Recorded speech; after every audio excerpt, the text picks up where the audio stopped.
Welcome to the webinar Marketing My Online Shop Effectively. And in this webinar, we will talk about the findability and online visibility of your online shop. And here with us in the studio are entrepreneur Emma Hutchinson from ginfling.nl. Hi. Hi, good to have you. Thank you. And entrepreneur Sebastian Politello from capsulestudio.net. Hi. And joining us via video conference is Jaap Schepers with his company Afdeling Online. And my name is Loreen. I'm your host. Good to have you here, Jaap.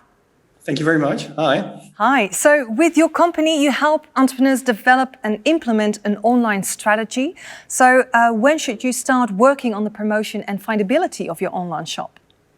Well, a very important question. You already do that from the beginning, which means even before you start out your own platform, you build your web shop, you start out by looking at the competition, for example. You look where your products are being sold by the competition, which keywords people, for example, are using, but also how your competition is placing their products on social media, for instance.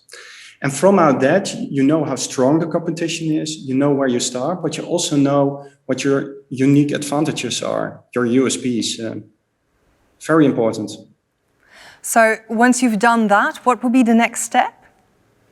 Well, the next step after, of course, building your web shop is finding out which channels are really important for the first sellings of your web shop, which means some channels are mostly focused on branding, putting emotion into your brand, etc. But the first step is getting as much sales as possible to get some flesh on your bones. And some channels are better for that than others. For example, Google Shopping, but also market channels are like bol.com or Amazon are very useful for that. Sounds good. So Emma, from an entrepreneur side, how do you promote your website? Mainly on Google, so it has been really important for us to do that, but also through the keywords that have been spoken about. Our organic growth is actually really good as well.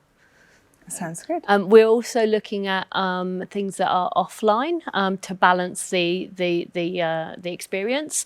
So we've recently been doing some advertising in the metro stations of Rotterdam and Amsterdam, supported by our brands. And we've also done a local campaign in Almere for people to be able to come and collect their products for us, which allows a bit more personal contact as well. Oh, that's good, because personal contact is important. Mm-hmm. So, Jaap, why is that? And it seems to be now more important than ever. Yeah, that's a really important topic, because when I started out with my company in 2004, starting a web shop, well, it was difficult from a technical point of perspective, but everybody who had a web shop was selling, as easy as that. Nowadays, it's easy to build a web shop, but there's a lot more competition and there's a lot going wrong, like importing products from other countries, delays in deliveries, and it's all built on trust. So an important way to diverse yourself from other web shops is having a personality, is showing who's behind the brand and building a lot of trust with reviews, good photography, etc. That's really important nowadays, just like I said, because a lot of things are going wrong. Yeah. So Emma, Jaap's talking about that trust part, but that's also heavily dependent on the carrier. So how do you choose which one to go with? Absolutely. And I think carriers will always give you something that's outside of your control. But we have chosen to go with the best known carriers for the Netherlands. So PostNL is an obvious choice, and we use DPD. We thought it was very important to give customers a choice. So even on a neighbourhood level, they will have different experiences by their carrier. And also there's different services with the two. So for us, it means we have a choice, they have a choice, but the decision is really, as a customer would expect from us, we expect from them. So it is about price, it is about quality of service, and it is about when things go wrong and how do they help us. So we've established that trust, we have the right carrier, we have a stable platform. Jaap, what would be the next step? Well, after you implemented all the channels, of course, some channels are working better than the others. Some channels are delivering you more orders than other channels. And it's really important to track which channels have the best ROI, which means the lowest costs against the highest margins in sales. For instance, if you're selling your product on Facebook, TikTok, Instagram, and Google, you can easily see which channel drives the most orders. And based on that, you should be optimizing, which means putting more money where the most orders are and trying to lower your costs by optimizing these channels, changing your keywords, changing your biddings, etc. Yeah, so you mentioned TikTok and some other social media channels in there as well. Sebastian, how do you distinguish yourself on those social media? Yeah, good question. And I think having a unique personal approach is much like Jaap was saying, is something we try to do. We do between 40 and 50% of our photography in-house. My business partner Anna does a lot of modeling for the brand as well. We do street photography, we do shoots in bars and restaurants. So we're trying to make a lot of personal content for Instagram mostly. We recently started working on TikTok as well. We're still experimenting a lot with that channel. It's new to us. I think it's new to a lot of companies, so we're trying. And we're really trying all different channels that we can. We do email, social media, website, of course, but also a lot of offline partnerships, events in person with customers, with partners. So we really try to be present in every channel we can think of, and then after that we see which were successful, and again, like Jaap was saying, we invest more in the channels where we see more results from. Nice, nice. And Emma, how does the social media platforms, how do they work for you? Yeah, so it's a little bit more difficult for us because actually on some of the social media we cannot sell our product because it's alcohol. So we use it as awareness.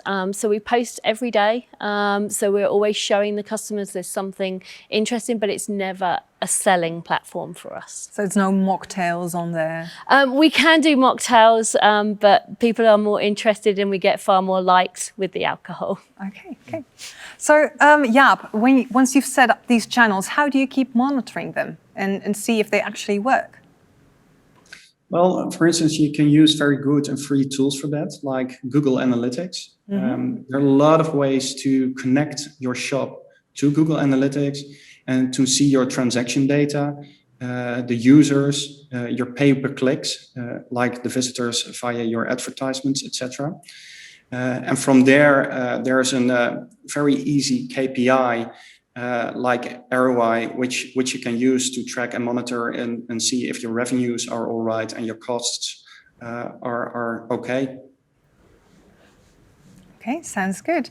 So, Sebastian, I heard you mention in your previous answer something about working with the different channels, but also different, not vendors, but like not really competitors, but adjacent companies. How does that work? Yeah, I think that's something we've tried to leverage from the start is to find synergies with other companies around us, whether that's jewelry brands or bakeries or even a flower shop close to us that we collaborated with. So we do different things. We do events together. We do giveaways. For example, for Christmas, we usually do a big giveaway of a box that can contain a sweater from us and a gift card for a cake and some jewelry or candles. And we find that this really amplifies our reach because we might have 4,000 followers and all these other different smaller brands or companies, they have between a few thousand and tens of thousands of followers. And that really gives us a reach to their follower base as well, which again, amplifies the spend on these giveaways or collaborations. So we really think that that's useful, finding other small companies that you can work together. Of course, not someone you compete with, so maybe not an alcohol brand, but someone that sells cocktail glasses would be an example for you. I like the thinking along going here. Yeah, nice. So we're setting up those connections already. So once those social medias are in play and you're attracting the right customers, Jaap, how do you keep track of that? And how do you keep attracting those customers via those channels? Well, it's all about experimenting. Just like I was saying earlier, first you start out with the channels which are very important for the first sales. But after that, you need to start working on your branding, which means you have the first sales, but then you need to create a personality of your brand. And that means that other channels than Google or Google Marketplaces are much more important. Think about Facebook, Instagram, TikTok.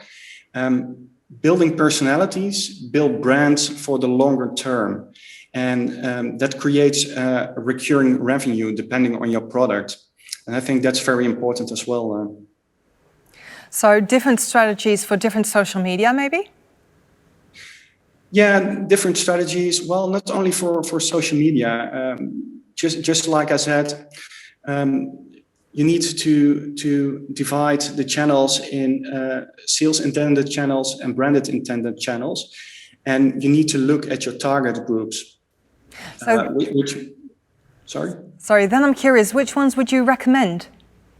Well, the best one I would recommend is starting to look at your target groups, see which ages there are, what their hobbies are, and segment them in different groups. Mm-hmm. For every single group, there's another channel which is more important, not a social media channel. Like, for instance, Facebook is more for, the elderly people, let's say 35 and up. And if you look at YouTube, it's mostly male, for instance. Other channels like TikTok are much more for the younger groups, although they have the disadvantage that advertising for younger target groups is much more difficult. In general, looking at the target groups is very important. So what would your advice be for maybe continue optimizing marketplaces, online marketplaces? Well, the difficulty about marketplaces is you get revenue out of them, but you're not really building a brand. That's the most difficult thing about marketplaces. You're only driving boxes and sales, but not building the brand because you're promoting, for instance, Amazon and bol.com.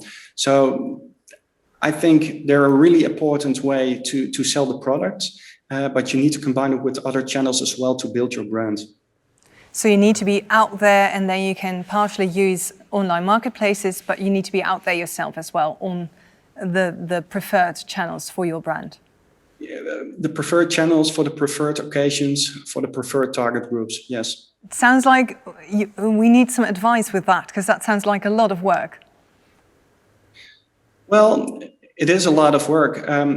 There's some repetition in my story, but just like I said, you first need to look at the target groups, see how they're segmented, what their criteria are, and look at which channels are the best to reach them. And after you've done so, you're using Google Analytics to see if it's working and if your ROI is okay. And according to that, you do more with them, you optimize them by putting more ads on them or lowering or hiring the ad spend, for instance, and the biddings. So, Jaap, last question. What would your golden tip be for those launching a web shop?